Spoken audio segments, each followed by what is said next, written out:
Welcome back to the Coming Home to You Sparkcast, or perhaps maybe welcome for the first time.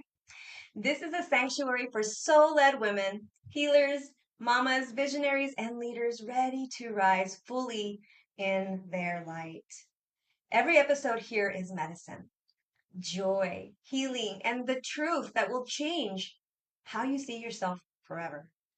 Here we remember what it means to come home to ourselves, beyond the roles, the noise, and the expectations, because coming home to you is not a destination, it's a devotion. And this is a space where progress matters more than perfection. And every episode is an invitation, a step on the journey, a breath of remembrance, and a chance to reconnect with your true self and embrace the unique path which is unfolding before you. And now, before we dive in, let's begin, as we always do, with our sacred one breath, one heart ritual. So take a moment to just soften and arrive in this moment. Be fully here. Taking one deep breath in through your nose, inhaling deeply, rising that breath up to your crown, letting it sit here for 4 counts, allowing light to fill your body. And as you exhale fully, releasing what no longer serves you, maybe an audible sigh. Again, breathing in together as one, feeling our hearts connect across space and time. When you breathe out, anchor into love, into truth, and into remembrance. Now, in this space, I want us to pause for our joy spark moment of gratitude. So place your hand on your heart and call to mind one thing, just one thing that you're grateful for in this moment. Feel that gratitude expand through your heart, through your chest, glowing and growing with each breath. And now feel it rippling out to a circle of sisters listening now and in the future. And in this space, set your intention. How do you want to be received, held, seen, and received in this moment, in this conversation, in this circle?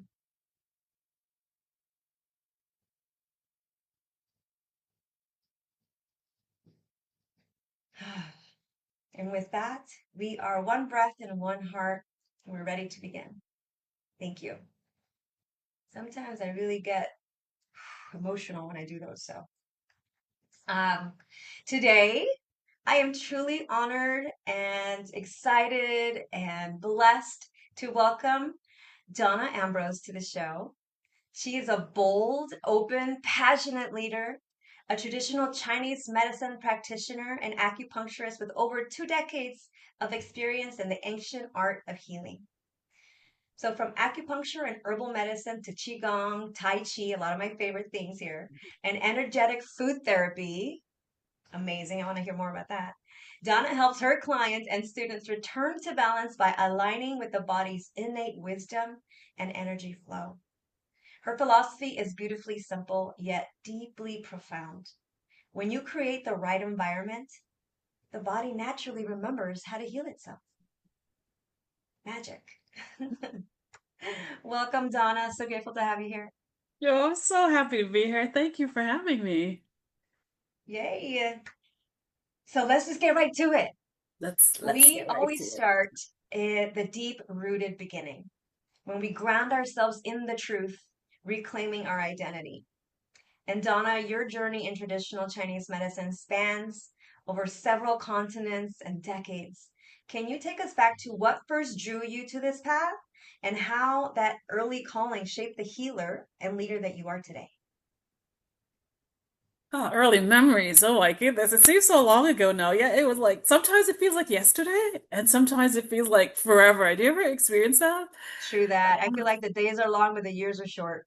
Right, something like that. As far as I can remember, I was always interested in no, it's just the way the body worked, like fascinated with it, right? Then I think it really goes back to my parents. If we got ill, they always knew what, like, quote unquote, what bush to give us, what remedies to make, and so on and so forth. And I remember distinctly though, at the age of 14, because I was in grade 9, so like 14, I fell in love with like just the working of the human body, like from my biology teacher. So it's like kudos to teachers, that's out there. Yeah. Put a plug in for teachers, like great teachers. He just had a way of like bringing the human body alive. And I'm like, oh, I just knew in that moment that I wanted to do something. Like my life is going to be about something about the body. What? I don't know, but in terms of the human body. And so from then, college, university, so on and so forth, I just studied science and the human body. And then I was convinced that I was going to be a mad scientist one day, inventing all this stuff. And then started doing working on like university, working in all these dead animals and stuff, and all this crazy stuff you do in the lab. I'm like, maybe not. Different things happen along the way, and where I knew it came to a point when I knew that okay, I want to work naturally with the human body because I was in the hospital and then I saw patients would come in on one medication and then they'd leave like on two medications, three medications, four medications. And I thought, I remember distinctly standing one day, I'm like, I'm sure there's a way that the body can heal itself. You know, I'm sure there's more that can go on here. And so I started this class of finding out about how could the body heal itself and ran into all the different traditional medicine, which I was naturally inclined to anyways from growing up with my parents with all this natural stuff. And didn't know that you can actually go to school for it. I just thought, well, yeah, natural medicine. Okay, well, that's great. And so went through research and so on and so forth. And then in the end, I chose Chinese medicine because it was fascinated me. The fact that you didn't put anything in the body. Like you're not putting anything in the body per se. It's energy medicine. You're aligning your energies and putting your body in the right environment and allowing it to heal. And so but it became personal when I got injured and there was nothing they can do. I had a car accident, excuse me, and then I started going to an acupuncturist slash TCM doctor. And I remembered, oh my goodness, Margarita, when I came out of her office, I just remember like there was springs in my step. Like I distinctly remember that moment. Like I felt like I was a different person. I was like, who is this Wow. person? I went in there with like pain and this and that and the other, and I came out like In one magnetic. session. One session, magnetic or something. I Amazing. mean, I kept on going, and she was really my healer. I kept on going and to get deeper healing. But I remember that one session thinking, okay, yeah, this is it. Wow. That's beautiful. You know what I heard there too is that you knew there was a moment when I think you said you were 8 or 9, or was it older?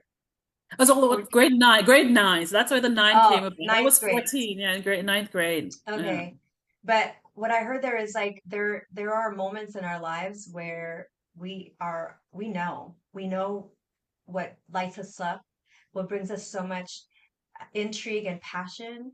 And somewhere along the way, and it all happened for me, so I don't know if any other women out there resonate with this, but somewhere along the way, you forget because you put on these masks of people pleasing and, oh, you want me to do this. And so, like for me, 8 years old, I was thinking about being a teacher. And then somehow, some way, I was like, yeah, no, maybe not teacher. And I always knew, but I didn't know what kind of teacher. So I love that you really took yourself on and you got curious, and it sounded like it was already innate and weaved woven into your childhood because your parents were very very aware of the magic and medicine that plants Mhm. contain and have. So I love that you continue that. And it's important that we know that there are preventative medicines out there. And that's what I love about traditional Chinese medicine is because it's preventative medicine. Mhm. It's not a sick care system. It's like, hey, let's stop, let's keep you in balance. So when you recognize that you want it, right, there is a remembrance and an overcoming and reframing of challenges, but it doesn't sound like you really had, maybe you did, but in what you shared, I was just like, you've traveled the world, right? And you teaching the clients, even working abroad luxury cruise ships. So cool. What was one transformational lesson or moment that changed how you view healing people and the human spirit? Oh, there have been so many, but I remember distinctly when I made a decision that more had to be done. And what I mean more, it's like, you can give someone like the best nutritional guide. You can do Eastern nutrition, Western nutrition. You can give them movement therapy, Tai Chi Qigong. You can give them the best acupuncture treatment. I was doing that for a while, and after a while, see that they're coming back and coming back and coming back.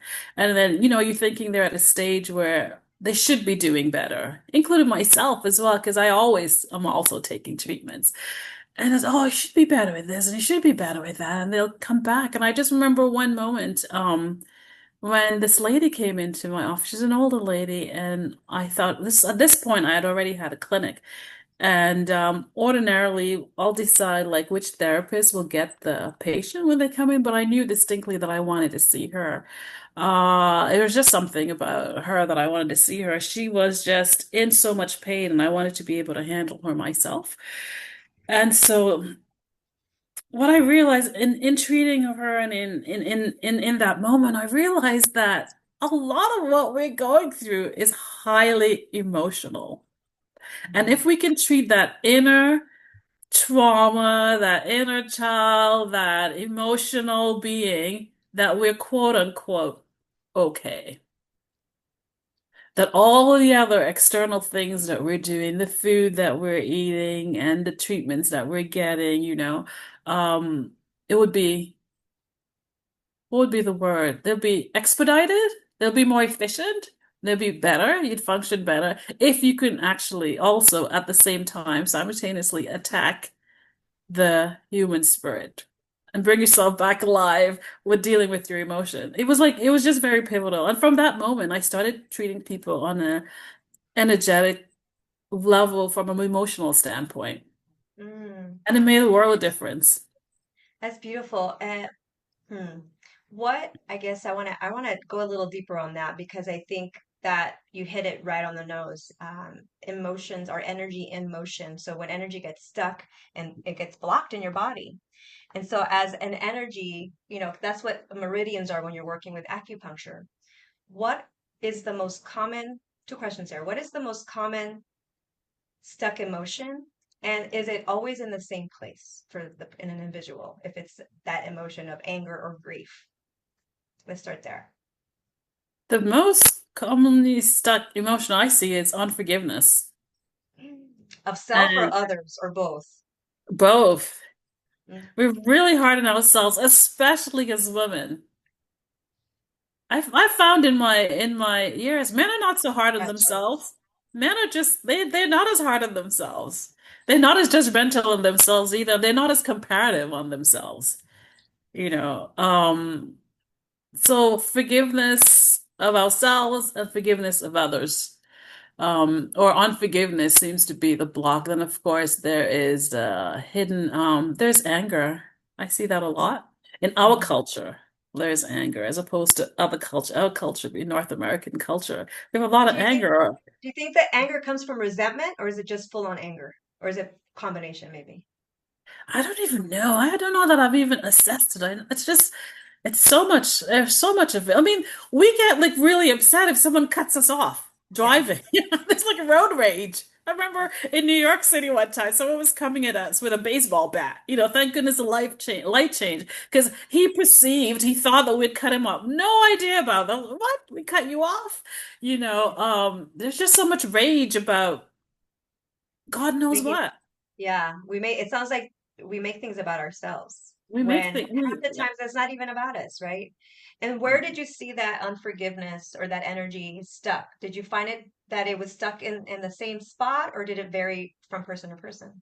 It varies from person to person. Everyone has a tendency to hold their unforgiveness or their pain or their emotional blocks in different places. So for Hmm. me, for example, I hold my in my lower back. So if my lower back starts acting up, I'm like, okay, I know I need to take time out and I need to do clearing.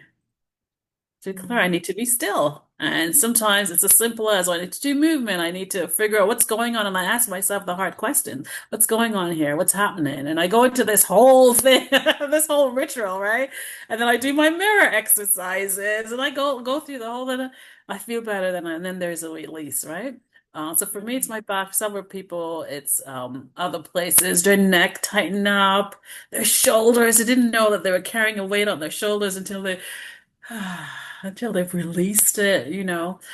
So yeah, to the long answer is that it's different for different people who in Mm. different places. Yeah. Wow. A And lot of it's a process. migraines, a lot of migraine. People have a lot of headaches. There's so much in their head. And you would have done I had a patient and she'd done every allopathic and natural tests and remedies and she'd never get rid of her headache. And really, she just needed to have, in her particular situation, an emotional release of Mm. forgiveness of the past and getting rid of the trauma that was held in her body. It happened to be like in her head.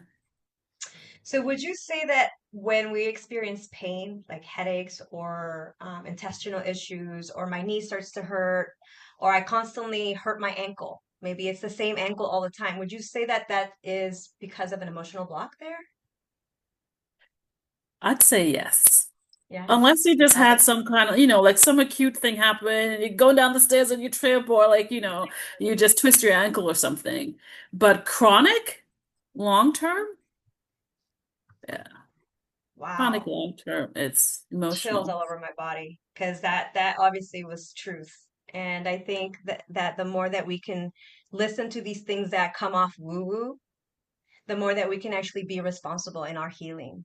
And the more that we reject and it's almost like we're rejecting ourselves, I'm hearing too. Like, I'm not going to believe that my emotional state has anything to do with my health. So thank you for presencing that. I think that that conversation alone, we could spend hours on just really talking about Oh yeah. how emotions work and how it affects us and the state of our constant like thoughts. We have thousands of thoughts a day and we're having the same ones over and over again. So like getting curious and taking a time to pause, like you said, like you felt the back pain. I was like, oh, I need to check in with myself, talk to myself, ask my body what it needs, where am I stuck or blocked. So right there, you already gave us sacred tools that you use in that moment. Are there any other ones like you integrate ancient wisdom like Qigong and Tai Chi so perfectly with things like energetic food into your treatments?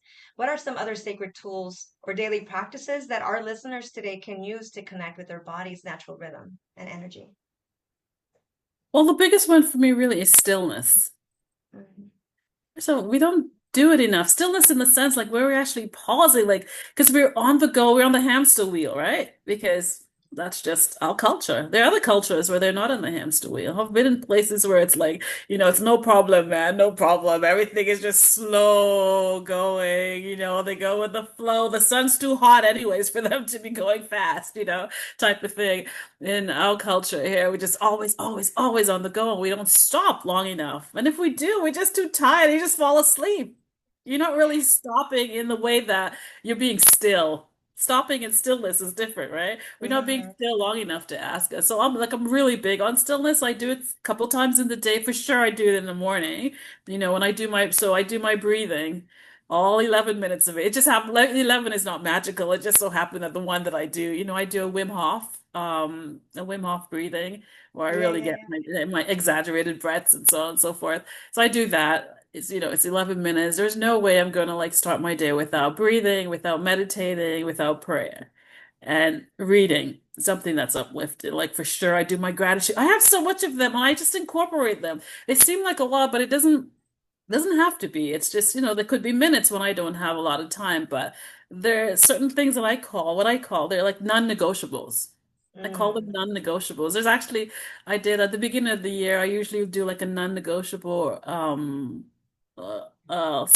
a little course, a 6-week program, a non-negotiable, just so that you can get specifically for your health, just to like power charge your health. It starts in January all the time. Like, what is your forecast for the year? What are you going to be non-negotiable about during this year, right?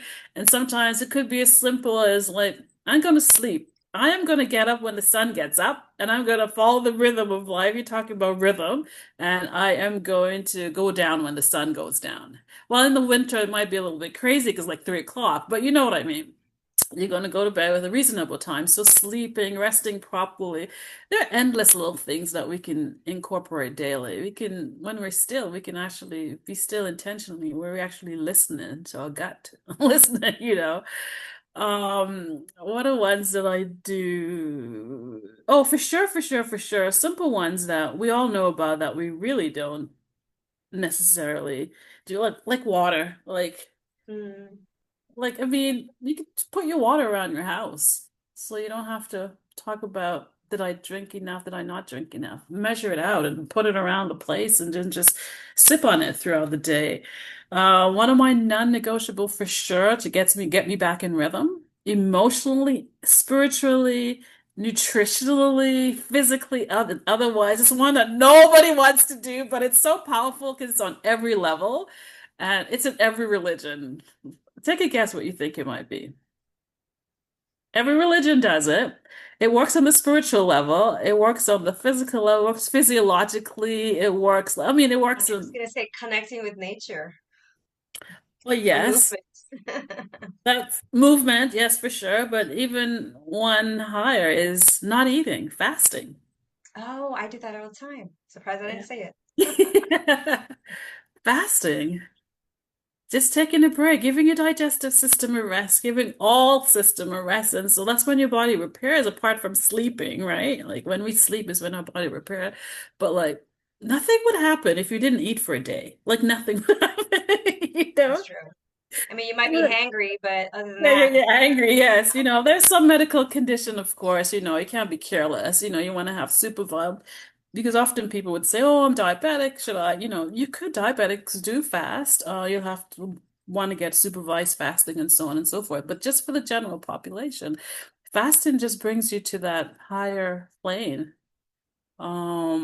You're not thinking about your next meal. Your stomach's not busy digesting, and so that you can digest the information that's around you, and you can ingest your environment, and you can ingest all the other things that you've been so busy doing because you get up in the morning and we rush, rush, rush. And I'd say to a client, like, did you have a bowel movement? They have to think about it. I'm like, you don't have to think about it. Like, and did you void when you went, like everything come, oh, they gotta think about it. It's like, because you don't have time to think about all these things. You got to get going, got to catch a bus, you got to get out of traffic. It's just like go, go, go, go, go, go, go, go. You know what I mean?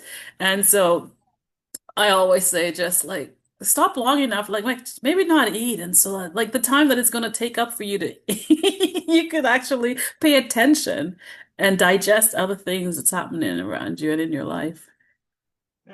I love how you put that, that digesting, like your body, it is true. I mean, when I first started fasting, it would be, first few hours I wouldn't do breakfast, and then it was hard and I was hungry, but then once your body gets used to it, it's like 2 o'clock and I was just like, oh, I haven't even been hungry all day. Hmm. And it's not that I have a dip in energy at all. It's almost like I have more clear mind. I have less bloating and less digestive issues, because I guess it's the food. Um, but all of a sudden I was thinking about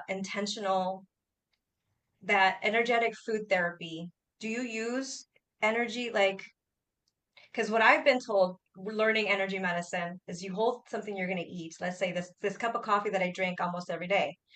Today, it might not be what my body needs or wants or can digest. So do you do like an energy, like where you take a breath, see if you go forward? Do you do body Oh, testing? like the body tested and the muscle tested? Yeah, is Yes. that what you do is that your energetic food therapy, or do you have they actually talk about food as energy and how it can help different organs and things? Is that Food is more what you energy. Food is energy and how it works with different organs. So, for example, I always tend to give this example because people can visualize it as well. So, if you have ginger and you make ginger ale, ginger beer, ginger juice, ginger something out of it, and then you take that ginger something that you've just made and you freeze it and you make a slushy out of it. And in the summertime, it's like really ice cold and you're enjoying your real nice slushy, icy slushy. When you ingest that internally, that's a hot food. Mm. Although it's ice cold in temperature, energetically, ginger is a moving food. It's energetically moving and it's hot. Okay. And opposite is true. Let's say if you had cucumbers and you made a stir fry out of it and mixed with other thing, and it was really hot. When you ingest it energetically, it's a cool or a cold food. So you can have a neutral food, you can have a cool food and a cold food. You come back to neutral, and you can have a warm food and you can have a hot food energetically. And so this So is what I'm how hearing, you, yeah, yeah, so really knowing where your body is and maybe even the rhythm, right? Like in the winter time, you might want to eat more what's in the rhythm then, like would you say warmer foods or to kind of stay balanced. So it's important exactly. to it's important. And I also love that food, a lot of the fruit and our produce takes shape of the organ that it actually helps, which I think is Hmm. a beautiful way of nature going, you can't get it wrong. Look, I'm helping you out here. I'm spelling it out for you. It's so easy. So I love that you really work with the food as energy, and that's why I love. We use it as like it's medicine. So in TCM, traditional Chinese medicine, you'll know if an illness is if you have a hot illness. Right. And it's some of the sometimes when we use the lingo, it doesn't make sense to the common layperson. A hot illness, a cold illness, neutral illness, warm illness. So the illnesses have their energy as well. And then you use the appropriate food. So if I had a hot, and the way that you could probably think of a hot illness, if it's something that's an itis, right? Like So inflammation, itis any is like inflammation. inflammation and heat, right? So something Hmm. that's like itis, you would want, so if someone came to me with one of the itises and stuff, you would want to use, so that's a hot illness, let's say, the Cucumber. simplicity, you'd want to use a neutral, cool, or cold food. Because the Hmm. food is actually therapy. We're not in Eastern nutrition, you're not eating for eating's sake. Like you never eat for eating's sake. Like your We food have it is your all wrong here. yeah. We have food all wrong. You can indulge, but indulge in the right energetic food, It's like there are no calories or anything or such thing in Eastern medicine. You just energetically, what is good for you in this moment? And what might be good for you now doesn't mean that it's good for you like in, a few months from now, in a few days from now. Because our body is in rhythm and it's always changing. It's yin and yang, right? It's always going. So finding our rhythm, pausing long enough in stillness to listen and to hear. Fasting is a great way for us to have that clarity and the ability to digest our surroundings, our emotions, our thoughts. And also, if you want to just tap your spleens to help that metabolize your your thoughts and your energy. Um, There's a time of day when you eat, right? Because in TCM, everything is about rhythm and mhm, movement. mhm, It's which I it's love. not it's such an organized chaos. It's an organized mess. Like you know exactly where to go for what. And so there's a time of day energetically that each organ has their time, their energy. When it's Mhm. maximum, and it's if someone's really, really unwell. I remember my first mentor, he would go to someone's house, they're really unwell and they're using just TCM and just natural medicine to treat themselves. You would maximize every possibility. And so he'd go to their home. If it was 3 o'clock in the morning, if he was treating that organ, let's say, or in a 2 o'clock, whatever it was that he was treating, you would treat that organ at maximum time. So, for example, your digestive organs, because that's the one that people ask about the most. I want to know when to eat, when my digestion is at maximum. So, your stomach is so there are 2-hour time clocks. So your stomach, the energy that's maximum in your stomach is from 7 to 9, 7 a.m. to 9 a.m. stomach time, and then spleen is from 9 to 11. And the stomach and spleen in Chinese medicine are your digestive organ. That's what we call your earth energy, right? You can have wood, fire, earth, Mhm. metal, and water, and so on, right? The five elements. So you use all the different theories and you just put them all together and become really good at diagnosing and you treat the person. And then, of course, you're adding acupuncture, you're adding food, you're having movement, and it's a beautiful thing. Wow. Um, we need to have more of you here teaching this stuff and creating awareness. I'm hoping that this episode will be a touch point for people moving forward and getting curious to see if you have a chronic something that an itis or anything that you've been struggling with. Maybe it's an autoimmune disorder, which I also think is your body's way of saying, pay attention, look at me, because it starts to fight itself. It's like I feel energetically that is like, where are you fighting your own truth of who you are And and that, your identity? I mean, I'm preaching to myself as well, because of course, I came down with an autoimmune illness because I wasn't always practicing what I taught. And just as healthcare providers, we have a tendency to be natural givers, right?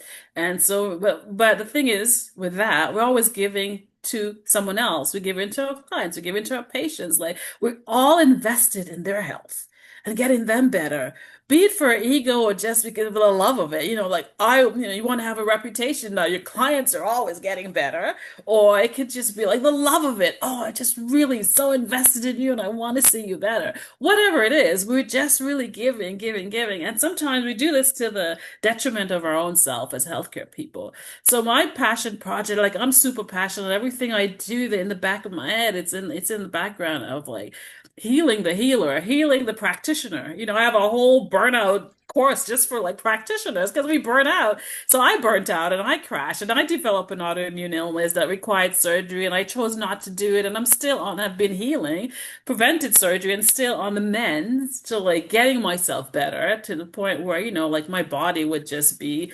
functional again. And it's 90% there.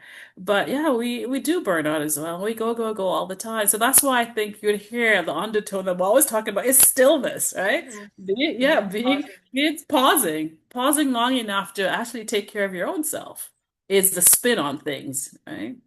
Can I just say it must be a running theme because I feels like as far back as I can remember these episodes starting last 2 months even, that has been a common thread with Really. all the women that I've had on here talking about the importance of pausing. Hmm.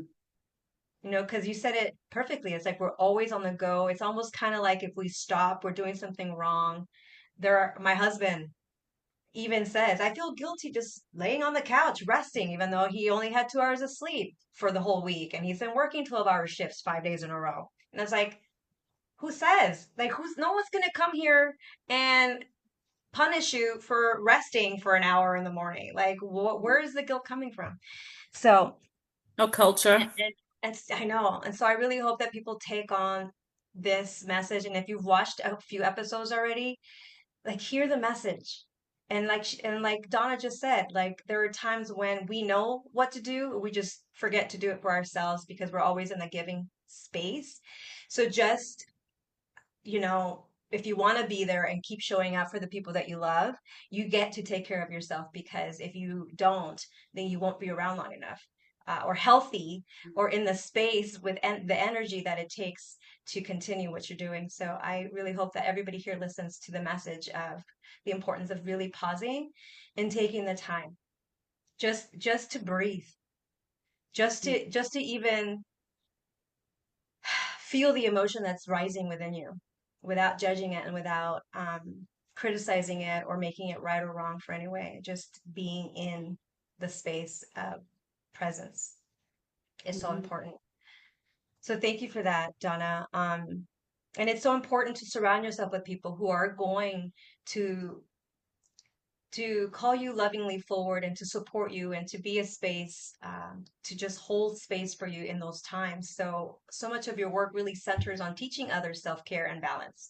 How do you see community and shared energy playing a role in collective healing? And what does it mean to really create a ripple effect of wellness in the world? Well, think about it. If one person was healed, starting with yourself, right? Whatever healing means for you, for me, it means like, not being judgmental, loving myself, extending grace, whatever healing is for that person, whatever's going on with them. Man, one person's healing, then your household's healing, then your neighbor is healing, and then, your community. It's just my favorite word is like it's a beautiful thing. It's just a beautiful, I can't imagine. And we owe it upon ourselves to So I was gonna say, I can't imagine like when we finally get to that place of being in a community where we all heal, because at that point we're just really uplifting each other, and then we're wanting the the better good. We're raising the vibration, aren't we? So we owe it upon ourselves. Really, really, really. There's so much mental health issues that are happening now. Hmm. And imagine if we just started extending grace to people, trying to understand where they are coming from, what is going on with them. There's one of the favorite quotes. It says by Dr. Gabor Mate. And you know him, the trauma Hmm. specialist, family physician. And he says, I put it on my Facebook the other day. It's something like, don't ask, or something to the effect like, don't ask about the addiction, ask about the pain. Hmm. Oh, yes. I did Paraphrasing, hear like, yeah, something like that. Yeah, I did yeah, hear something that's like that. yeah, Like, don't ask them what caused them to be an addict. Ask them yeah. what is the pain What that it they're is, feeling. yeah. What it looks, in other words, what is behind it? What's the pain? And so Hmm. if we can heal ourselves, be gracious to other people, then we start having a community of healed people, right? It's like being more sympathetic, like, I wonder why she behaved like that, as opposed to personalizing it. I can't believe she said that about me, or she gave me the, she looked at me that way, or she, talked about me. Like, what's behind it? So I think underlining really starts with being more gracious to Hmm. ourselves and then extending that to other people. Yeah, and I think what you said briefly that I wanted to underline was seek to understand Mhm. others, like where they're coming from. Um, because oftentimes we fight to be heard and to be understood. And all the while we're doing this and they're doing the same thing back. They're like, no, Mhm. you need to understand me. No, you need to understand me. So it's like, why don't we, look out and seek to understand why that person is feeling the way they are or reacting the way they are. And energy doesn't lie. And oftentimes we can feel when we say something that kind of brings that person's energy or like tweaks them or something. And if we could just be authentic in that moment, like, oh, I'm sorry, did I just say something? Mhm. I just saw your energy shift. Just call it forward without it being judgy. And I think that there's a fine line between really being curious to connect versus like needing to look good, um, or having to get it right in that moment and people pleasing. So it's important what you just shared about grace, and grace was the first thing I even gave myself to Mhm. allow me to begin the healing journey. Because I was just like, I must be broken. Everybody else gets it right, and I just keep messing up. And so, giving myself grace for all the times when I didn't show up in my best light was really that first step that really helped me move forward. So, I love that you said that multiple times, and I think it bears repeating because it is the most important thing. We can be just more graceful with one another, coming from a space of love I get and healing. emotional about grace because when I first started that journey, really it was about all like being this giving myself grace. Like we wouldn't say the things that we say to ourselves to our best friend. True You that. know, we're always so, oh, it's okay, Margarita. You didn't get that done today. It's okay, journal it and then maybe you'll do it tomorrow. And then, we'll start giving strategies of how you could. Did you want me to call you tomorrow to see if you get that done? And then, whatever. We start we think of all these other things that we can do to help the other person. And when it comes to ourselves, we didn't get something done. Oh my goodness, I can't believe I didn't get it done. What's the matter with you? You said you were going to do it today. Blah, blah, blah, blah. And like this whole plethora, like this list of, berating ourselves about not getting something done or whatever it is. Meanwhile, we would have been nicer to someone else. So I talk to myself nice every day. I'm like, Donna, you could do it. And if I I do love it that. third person, then I really do. Like, like, Donna, come on. And I always give the example of when I was trying, like, I was biking. I used to bike to work all the time. And I was trying to bike up this hill and I couldn't get up the hill. And oh, it was like, oh my gosh, this hill. And I would see it coming. And I'm like, oh my gosh, that hill. And then I would start doing third person. Donna, you can go up the hill. Like, what? Like, seriously, you see this hill like every day. What's the matter? You can do it. You go. And before I know it, I was up the hill and down the hill. All I right? love it. Self-coaching in real time. In I real love it. time. And it really, really, really works. And so it's one of the things that I practice daily, being nicer to me. And I love being that. really grateful, like really, really, really grateful. Like I would say thank you. If I ever counted, if I get a clock, one of those clickers and start counting, like, my hand would like be so tight. Every day I just go, thank you, Trigger finger. thank you. It's like, oh, I found what I was going to wear today. Oh, thank you. I mean, I just start getting into the habit of being thankful for everything. I found my Do you feel like that brush. helps? Do you feel like that really helps you stay in that high vibration energy so that when life happens, you're more easy to kind of bounce back? It calibrates me. It Yeah, calibrates you. yeah. I have noticed within myself the last 2 weeks, and maybe you can help support. Maybe I'll ask you the question first. What do you do? Because it happens, right? There are times when that little voice over here goes, oh my God, I'm never going to be able to do this. Like it's as simple as that, right? It's our like automatic way of speaking. For instance, I know someone in my life I've known for a very, very long time who always comes from first sentences, the problem is, or I'm never going to have this, or oh yes, this thing that oh, it's just never going to work out. And I'm just like, oh, do you not know that words are spells? So, like, when we get to that place, how can we first off become aware that we're speaking from scarcity or limiting beliefs? And then what can we do in that moment to just quickly reframe to get us back up in that higher? Because I feel like you've mastered that. So how can we get how can we get back up to the hey Donna, you got this and be our own cheerleader and our own coach? That's funny. Thank you for saying that I've mastered it. I don't know that I have, but I've certainly what I first do is I sit with it. Because I'm trying to figure out, like, I ask myself, so I'm not doing the avoidance thing and just going to go do something just superficial just to shift. I started off doing that way. You have to start off somewhere, right? And so I would just do movement and I would do like a little dance or I'll put on the radio, I'll put on the music or something and my favorite thing or something, something, something. I'll put on a little comedy clip or something. I'll just shift the energy because energy is everything, that famous quote, right? I'll just shift the Mhm. energy. But as I matured emotionally, what I would do is like I sit with it. I'm like, what is that about? Like, what are you talking about? What really happened? What were you thinking a minute ago, a second ago, that got you into that state? And I'm like, get out of it. Then I do my third person thing. Like, come on, Donna. Like, so for example, this morning I woke up in a funky mood.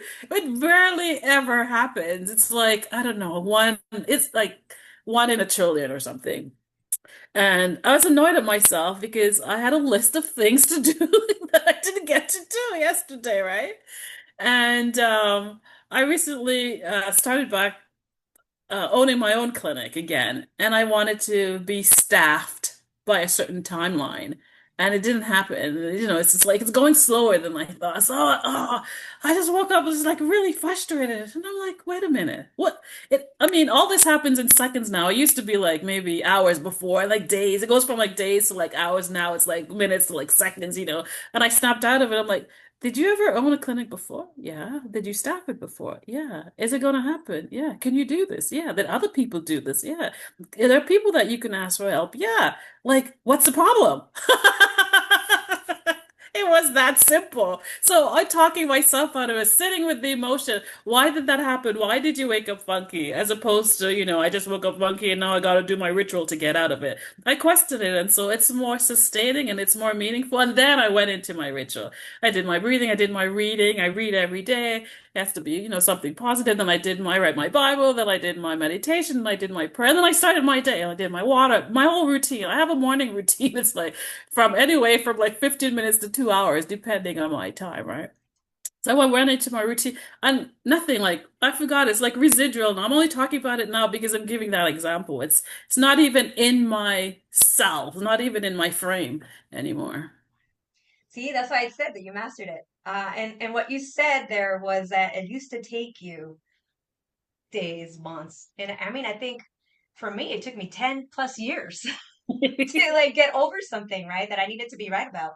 And what I heard you say was that from practice and just continuously doing it, that it got to the point where now you're in such an awareness that you have a shorter time frame where you allow yourself to be in a funk or frustrated or in a lower vibrational energy, that you ask yourself, you problem solve, you're neutral about it, you're curious about it, and you're talking yourself through it. Like just like pause, like there's that pausing again, is what I'm hearing. Like you paused in that moment to be like, hey, what's really going on here?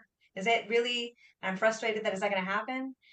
So I love that you asked yourself those questions, and I think that's a really easy, simple technique to use. And I just want to remind people out there, if you're starting to do something like this, just know that it does take a new habit. You're forming a new habit. You've been this habitual person for X amount of years.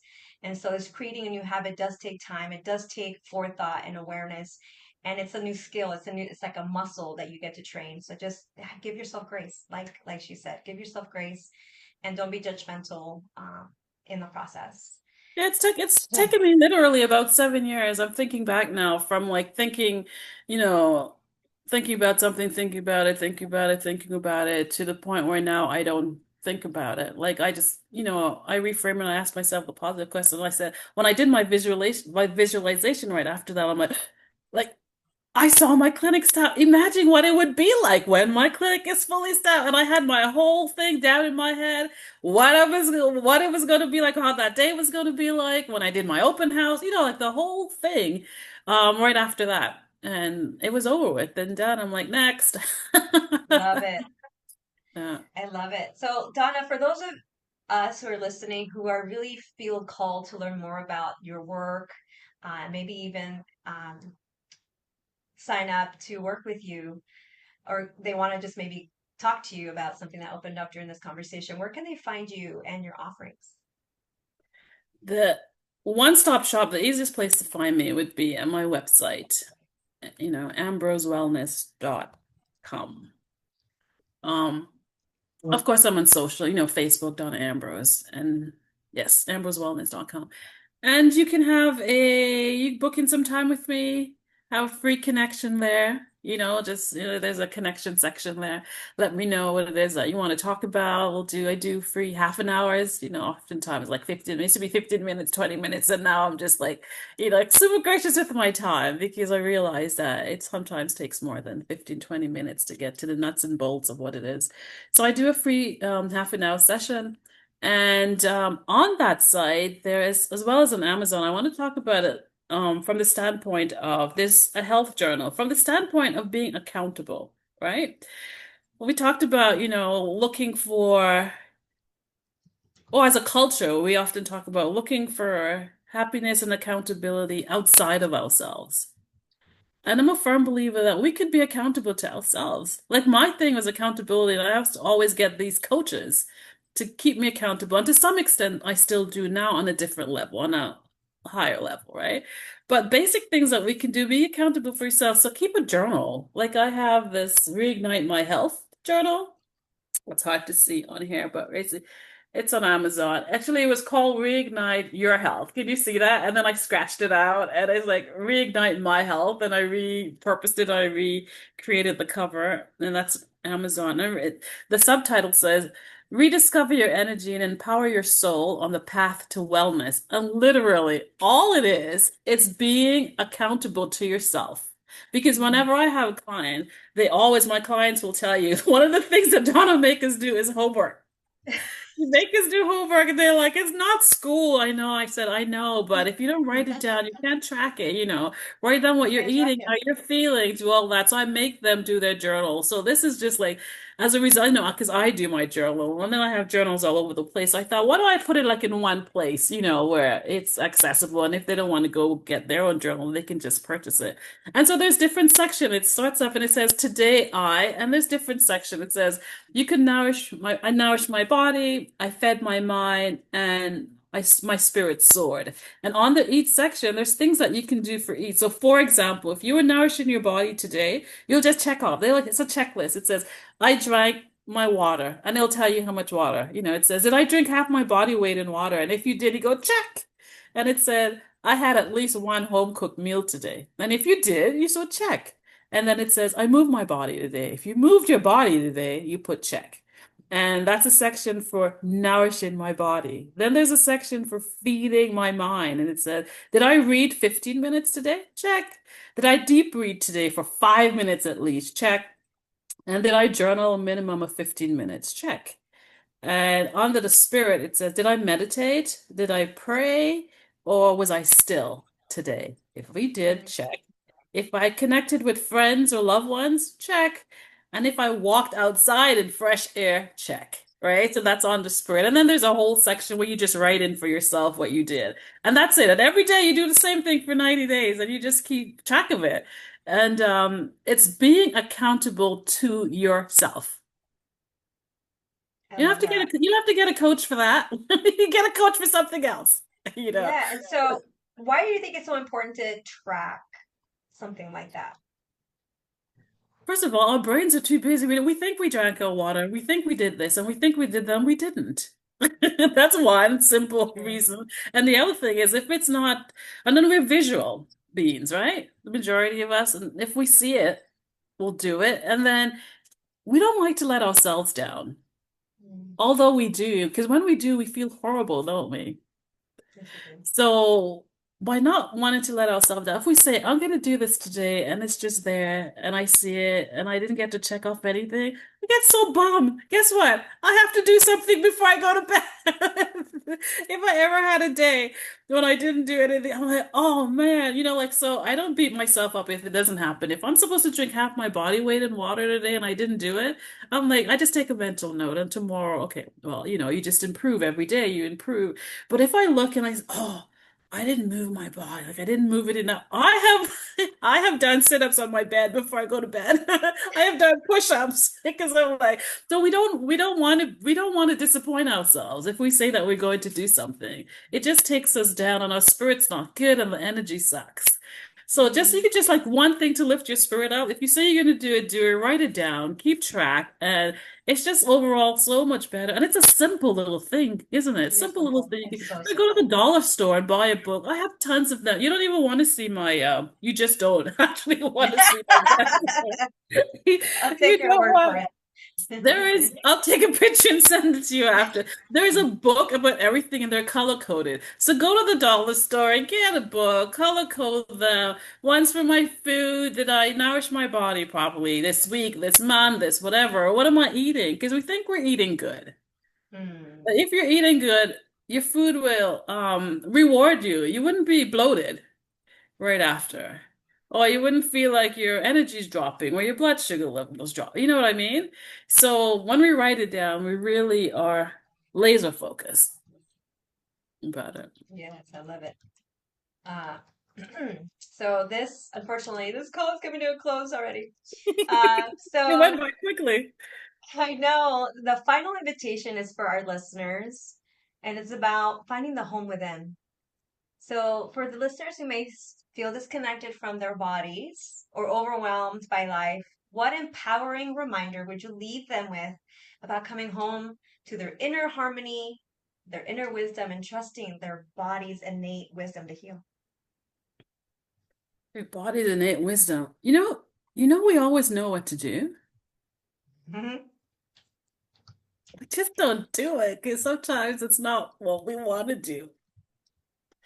But we always know what to do. But I heard, I tend to quote Dr. Gabor a lot because I listened to him as a trauma specialist with the work that I was doing with allowing people to free themselves emotionally, energetically from pain and so on and so forth. And the other day I was on one of his master classes and he says, listen, don't listen to your head. And certainly don't listen to your what will he say? Don't listen to your head. Don't listen to your thoughts. Don't listen to anything else. Listen to your gut. Mm. And he says sometimes we have a tendency to listen to our heart. My heart says that. Goes, don't even listen to your heart. Listen to your gut. So we have that gut feeling. It's not just a arbitrary phrase, is it? Mm. You have a gut feeling about something? Think about it. Aren't you like right 99.99999% of that time when you have a gut feeling about something or someone? Like I Yeah. travel a lot and I travel around the world. A lot of the time, sometimes I do a solo trip. And my family used to be worried about me at the beginning and lately. No, they're not because I would ask my gut, like, should I even be talking to that person, going down that path, going down that road, and I'm never ever wrong about that. So I think we have the answers. So, like, again, in order to listen to our gut, it goes back to what we started with, right? Being Yes. still. Hmm. We have to be still long Hmm. enough to, like, what's my gut telling me about this person, this relationship to food? I know that I really like it, but when I eat it, it don't feel good. Don't eat it. When I'm with this person, they don't make me feel so good about myself. Spend less time with them if you can't get rid of them. You know what I mean? Mm. Because not everyone you can get rid of. Sometimes they're in your family. Yeah. So Yeah. just in that moment, I guess creating boundaries for yourself, and how much you're willing to extend your energy, because energy should be a give and take and not just a constant giving or a constant taking. And so, Strong, really strong boundary. And it's okay what I learned that is really carrying me through. I learned that it's okay to start again. You start mm, again every day. It's okay. Just start mm, over. Just start over. If there's any takeaway from this, start over. Give yourself grace. Just start over from a better place, from a place of knowing now, and from a place of listening to your gut. Start it all over again. I love that. Oh, I got chills on that one. And it's so simple. I loved how you said it was like, we know what we need to do, we just don't do it. So We that all in do itself is because I've key. been there. I'm Yeah. still there. Learning every day, like the costs and the prices that I pay by not listening and not doing the thing that I know I need to do. So thanks for the reminder for me today to track and to journal and to just really do the work. Like you said, there's a time that you fell ill because you knew that you needed to do XYZ, but you weren't doing it. Mhm. So a little nudge for the rest of us, like, hey, what is it that you're not doing that you know that you get to do? So thank you for that. It has truly been an Thank you. honor. And as we close this beautiful conversation with Donna Ambrose, we're reminded that the answers we seek have been within us all along. Often by the young age, we already know what we're here to do. Our inner child carries the map to our purpose. When we listen to her voice, we remember who we are. Donna's wisdom is a call to return home to your body, your breath, your rhythm. The body always knows how to heal itself when we create the space to listen. Through stillness, energy medicine, breath work, and prayer, we reconnect to the natural intelligence of life itself. She also reminded us that forgiveness is the ultimate medicine. Forgiving ourselves, forgiving others, and clearing the emotions that have kept us blocked. Healing is not about rushing, it's about presence, about sitting long enough in stillness to feel, to release, and to return to love. Mm. It's okay to start over from a place of knowing and listening. This journey asks you to honor your non negotiables, to nourish your body like the sacred vessel that it is, and to love yourself enough to do the work. When you heal, you raise the vibration, not just for yourself, but for everyone around you. And perhaps the most powerful reminder of all, you already know what you need to do. So trust yourself. Do it. You are worthy of freedom. You're worthy of health and of peace. So, sisters, if this conversation sparked something within you, if your heart cracked open just a little more, maybe you felt seen, heard, or simply not alone, I ask you to please share this and subscribe to our channel. When you do, this content can reach more of the women who still need the reminder that she is not alone, that her voice truly matters, and that healing is possible for her. Remember, you're exactly where you're meant to be. Until next time, sisters, keep shining, keep rising, and keep coming home because you matter. You are enough exactly as you are. I am your host, Margarita Rose, here, the Coming Home to You Sparkcast with Donna Ambrose today. Until next week, we'll see you next time, same Spark channel.